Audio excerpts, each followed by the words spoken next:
Hello, I'm Darby McDevitt, narrative director of Assassin's Creed Valhalla, and this is an introduction to Norse mythology.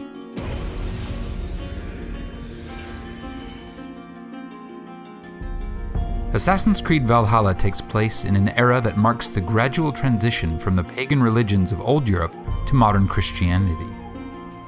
In England, where most of our story is set, the Christian faith has recently gained a firm foothold, but there are still many pagan religions flourishing. Most notable of these is the pantheon of gods worshipped by the Norse people who lived in the regions we now call Norway, Sweden, and Denmark. This eclectic collection of gods includes such figures as Odin, the All-Father and King of all gods, Freya, the goddess of love and battle, and Loki, the obstinate trickster. For all the Norse characters in our story, including our protagonist Eivor, these gods and the stories about them constitute a living religion. They offer comfort and wisdom to the men and women who take them seriously. But these were not gods who offered revelation or promised salvation. Similar to the Greco-Roman gods, the Norse gods were not paragons of virtue, nor were they beings to which anyone should aspire, for they were as changeable as the seasons and as unpredictable as the weather. In the Norse conception of reality, the world was broken up into 9 realms, with Asgard being the home of the most important gods. Accessed by a bridge of light known as the Bifrost, Asgard was the site of Odin's Hall of Slain Champions, called Valhall, or Valhalla.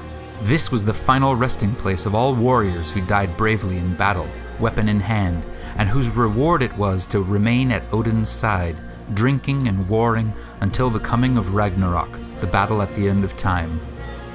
As one might expect from a people who valued courage and honor, the Norse approached their gods somewhat bluntly. They did not pray to them asking for redemption, they bargained with them, making sacrifices for a stroke of good fortune.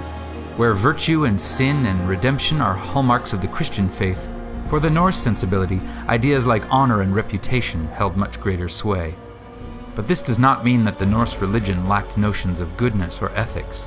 Through sources like the poetic Edda, we can find, amid tales of debauchery, deceit, and cruelty, passages of great beauty and common sense. In a poem called the Havamal, ostensibly written by Odin himself, we find this verse: "The unwise man lies awake all night, pondering everything over and over, and when morning comes, his mind is weary, and his burdens have not yet lifted." Wise words from the All-Father, so do as he says and stop your worrying. Get a good night's sleep and rise refreshed, for the gates to Valhalla will soon be open.